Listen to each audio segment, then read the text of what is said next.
네, 시장의 흐름이 아주 간단치가 않습니다. 비트코인을 비롯해서 전체 암호화폐 시장이 지금 아주 시뻘겋게 질려있는 모습을 확인을 할 수가 있습니다. 비트코인이 지금 많이 밀렸어요. 장중 5만 7천 달러가 깨지는 모습까지 확인이 됐는데 다른 암호화폐들 역시 알트코인들 특히 큰 폭의 급락세를 경험을 하고 있습니다. 비트코인 같은 경우에는 지금 가장 중요한 지지 라인으로서 작용을 해주었던 6만 달러 이 박스권 저점이 깨졌기 때문에 조금 위험한 그런 국면으로 접어들었다라고도 바라볼 수 있는 상황입니다. 장중 5만 7천 달러가 일시적으로 깨졌다라는 게 상당히 우려스럽게 느껴지는데 5만 6,500 달러 밑으로 빠질 경우에는 5만 달러 가능성까지 우리가 생각을 해볼 수 있다는 것은 다소 참 아쉽게 느껴지는 그런 상황으로 바라볼 수 있을 것 같습니다. 공포 탐욕 지수는 하루 전보다 15포인트 빠진 29를 기록하면서 공포 단계가 꽤 선명하게 더 강화된 모습을 보여주고 있습니다. 비트코인 도미넌스는 다시 55% 위로 올라서면서 비트코인 중심으로 시장이 지금 흔들리고 있는 모습을 확인할 수가 있습니다. 이번에 비트코인이 너무 크게 빠지다 보니까 사실상 덫에 빠진 것 아니냐 이런 표현도 가능할 것 같습니다. 여러 가지 돌발 악재들이 돌출을 하면서 이런 것들이 악재 시너지를 내고 있는 것으로도 바라볼 수 있는 상황입니다. 먼저 중동에서 또 중동 리스크가 다시 재부상했는데 헤즈볼라가 이스라엘 군사기지를 향해서 로켓 수백 발을 발사했다라는 소식 더해졌습니다. 고위 지휘관을 살해한 것에 대한 보복 조치라고 하는데 이게 지금 헤즈볼라와 이스라엘의 전면전으로 확전될 가능성 그 여부에 촉각이 곤두세워진 그런 상황입니다. 두 번째는 지금 바이든 사퇴 여부인데 이 블룸버그의 경우에는 미국의 정치 드라마와 독일 정부 압류 코인 거래소 이동 소식 이런 것들로 인해서 비트코인이 3일 연속 하락하며 지난 2월 수준에 근접한 상황이다 라고 보도를 하기도 했습니다. 바이든 사퇴에 대한 압박 수위가 시간이 갈수록 고조되고 있는 모습인데 만약에 바이든이 중도 포기를 한다라면 민주당에 그렇게 또 강력한 경쟁자가 등장한다라면 이건 어떻게 될 것인가? 만약이라도 트럼프 당선을 어렵게 만드는 상황이 펼쳐진다라면 이건 비트코인의 악재가 될 수 있다라는 점에서 바이든 사퇴 가능성이 나오면서 비트코인에 대한 하방 압력이 발생을 하고 있고 바이든 사퇴가 실질적으로 벌어졌을 때 누가 대체제 역할을 할 것이냐 이 역시 시장에 큰 영향을 미칠 수 있다는 점도 우리가 염두에 둬야 하는 그런 상황이 됐습니다. 세 번째로는 독일 정부의 압류 비트코인 매도 요 우려가 시간이 갈수록 조금씩 커지고 있는데 독일 정부 추정 주소에서 이번에 또 이 코인베이스와 크라켄 등 주요 거래소로 1300BTC를 추가 이체했습니다. 7,553만 달러 규모인데 이게 지금 최근 독일 정부 추정 주소에서 이체된 물량 가운데 최대 규모입니다. 현재 9,880만 달러 규모를 보유하고 있으니까 이걸 다 보내서 다 싹 다 매도하더라도 여전히 물량이 남아 있다라는 거 상당히 시장에는 부정적인 요인으로 작용하고 있는 그런 상황입니다. 조안나 코타르라는 독일 연방의회 무소속 의원이 있대요. 근데 이 사람이 이렇게 얘기를 합니다. 비트코인 매도를 중단해야 된다 이렇게 촉구를 하면서 비트코인은 자산 다각화에 효과적이고 희소성으로 인해서 인플레이션과 화폐 평가 절하, 해지 역할을 한다 이렇게 말이 되는 얘기를 하면서 정부를 향해 매도를 중단하라고 촉구를 하는 그런 목소리도 나오고 있습니다. 재밌는 건 저스틴 선, 아가리 선이라고도 잘 알려진 저스틴 선의 멘트인데 시장 영향을 최소화하기 위해서 독일 정부와 협상을 통해 모든 비트코인을 장외 거래를 통해서 구매할 의사가 있다. 이렇게 백기사를 자처하고 등장한 그런 모습을 볼 수가 있습니다. 여기서 협상을 한다는 것은 가격을 후려쳐서 싹 다 매수를 하겠다. 뭐 이런 의도로 바라볼 수가 있는데 과연 독일 정부가 어떤 선택을 할지 이것도 좀 재밌는 포인트로 지켜볼 수 있을 것 같습니다. 마운트 곡스 리스크도 여전하죠. 지금 마운트 곡스 채권자들이 14만 BTC 이상 상환받을 예정인데 과연 진짜 어느 정도 물량이 시장에 풀리게 될 것인가. 이미 1000% 이상 수익률을 보여주고 있기 때문에 차익 실현 가능성도 충분하다, 이런 주장이 있는 반면 비트코인 초기 투자자들이기 때문에 지금 강세장 국면에서 굳이 매도하지 않을 것이다, 홀딩 지속 가능성 충분히 있다, 뭐 이런 주장이 지금 엇갈리고 있습니다.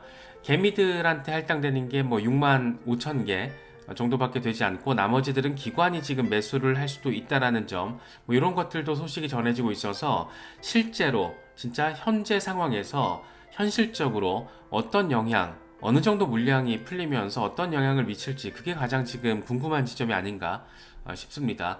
어쨌든 여러 가지 전망들, 의견들이 엇갈리는 가운데 마운트 곡스 리스크는 여전히 시장에 부정적인 영향을 미치고 있다, 이렇게 바라볼 수 있을 것 같습니다. 이건 참 예상하지 못했는데, 크립토컨트 데이터를 보니까 비트코인 장기 투자자들이 대규모 수익 실현에 나섰다라는 게 포착이 됐습니다.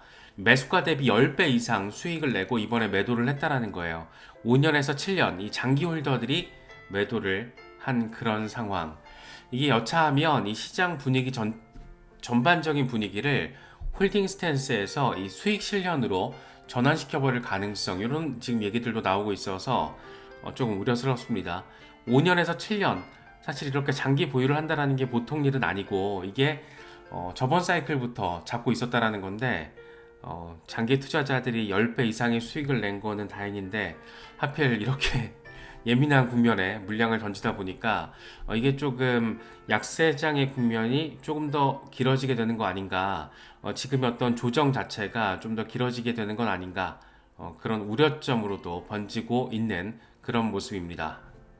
시장 전반적인 분위기가 이렇다 보니까 조금 더 부정적인 전망들도 이어지고 있습니다. 이 10X 리서치의 마르쿠 스틸레는 57,000달러 아래로 떨어지면서 하락이 가속화된다라면 5만 달러 가능성이 있다.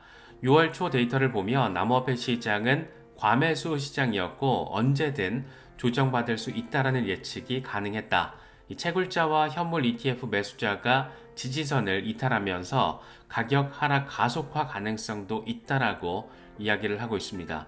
사실 5만 달러까지는 좀 안 갔으면 좋겠는데, 이게 참 지금 시장이 너무 우악스럽게 급락세를 보이고 있고 여러 가지 돌출 변수들이 지금 등장을 하면서 압박을 하고 있다 보니까 이게 또 어떻게 될지 모르겠다, 뭐 그런 생각이 드는 것 같기도 합니다.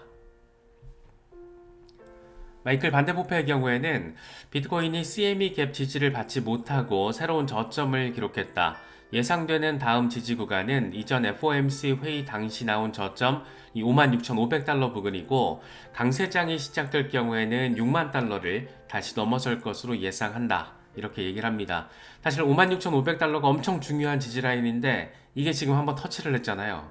그렇다 보니까 상당히 조금 더 우려스러운 상황에 대해서도 생각을 해야 하는 그런 국면으로 접어들었다라고도 바라볼 수가 있고, 여기서 만약에 반등을 해줘서 6만 달러 위로만, 가급적으로 6만 2천 달러 위로만 올라서 준다라면 대규모 숏 스퀴즈가 발생을 할 수가 있어서 그때 의미 있는 반등세를 바라볼 수 있지 않을까, 뭐 그런 생각도 해볼 수 있을 것 같습니다.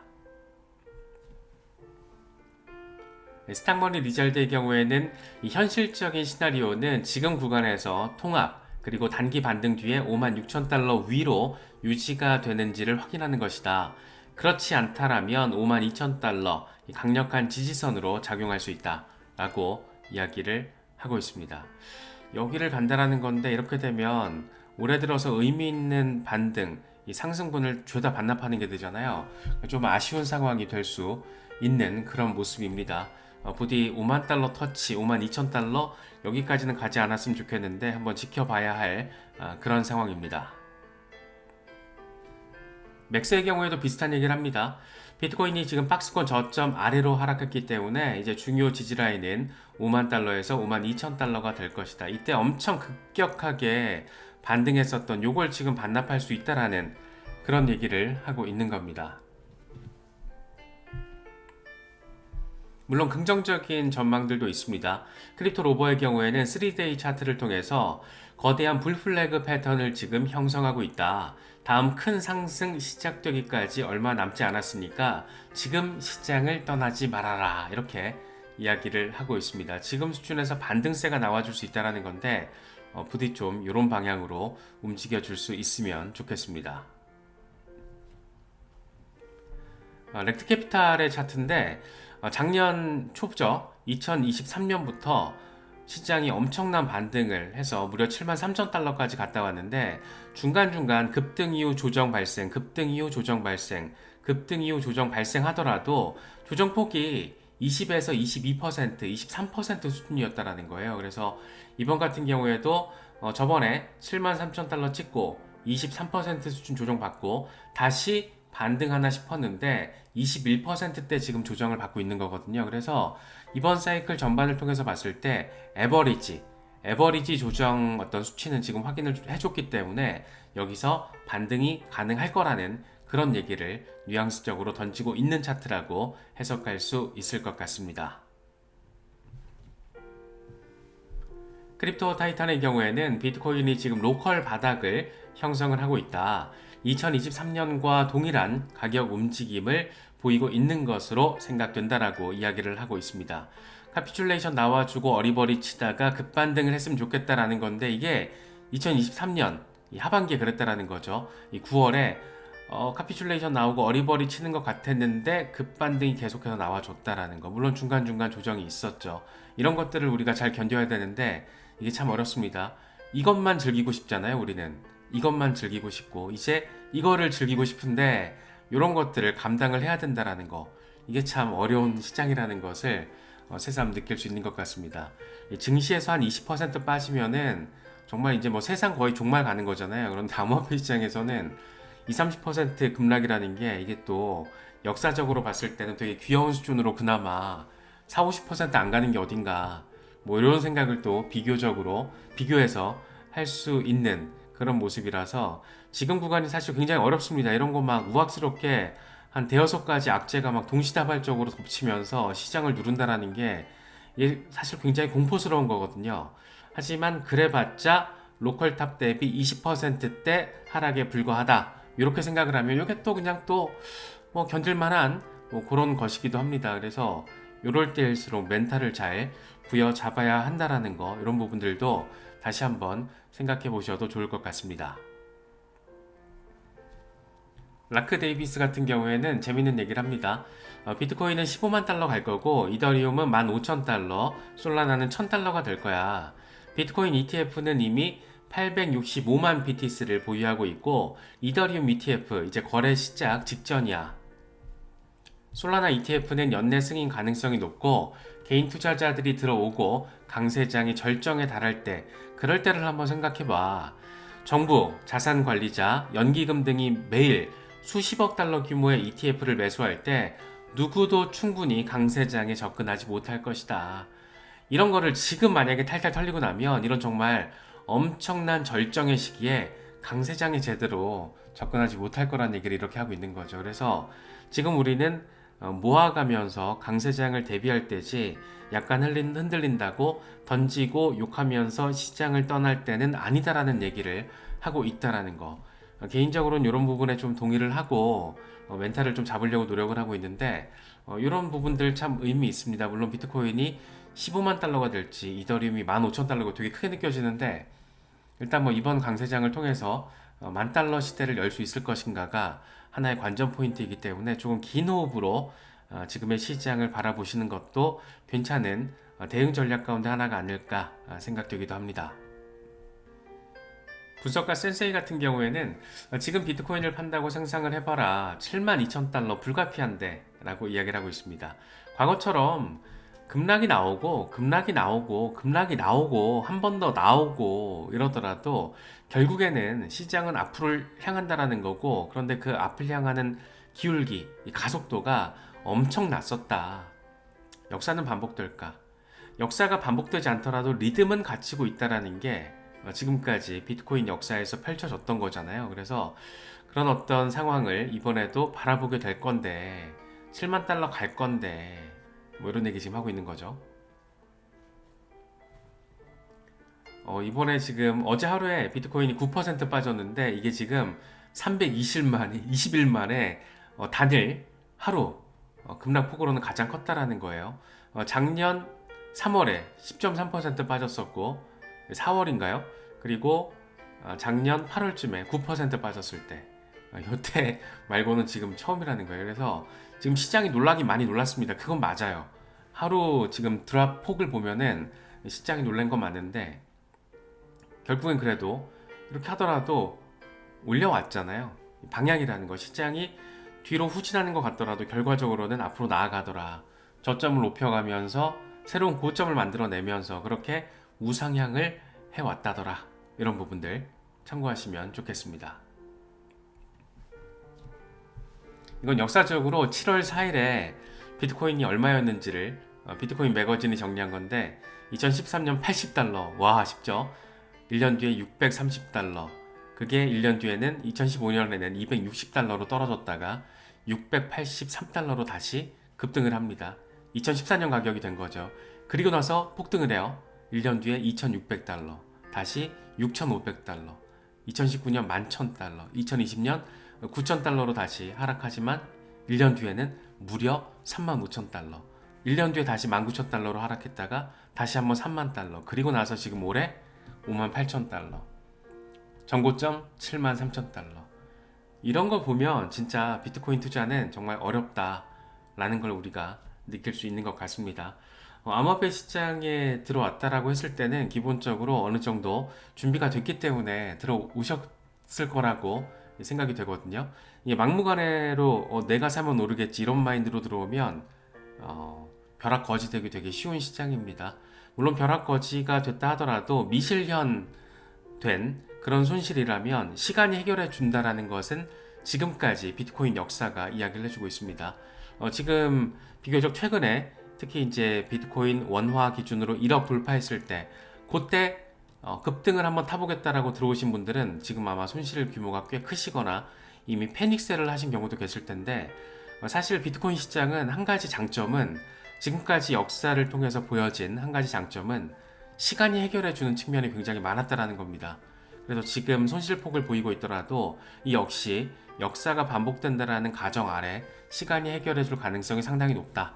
그런 점들도 조금 체크를 해보시면 좋을 것 같고, 그런 것들이 뭐 특정한 사람, 뭐 저 개인의 주장이라던가 특정인의 주장이 아니라 데이터를 근거로 하고 있다라는 거, 이런 부분들도 참고하시면서 단기적으로 지금 엄청 짜증나는 상황은 맞고 악재가 막 여러 가지가 겹치니까 더 짜증나는 거죠. 거기다 돌발 악재들까지 있어서. 그래서 어려운 시장은 맞지만 조금 더 길게 긴 호흡을 가지고 바라봤을 때는 여전히 그래도 의미 있는 그런 흐름이다. 이렇게도 해석할 수 있다는 점 참고하시면서 시장 대응 안정적으로 잘 하실 수 있으면 좋겠습니다.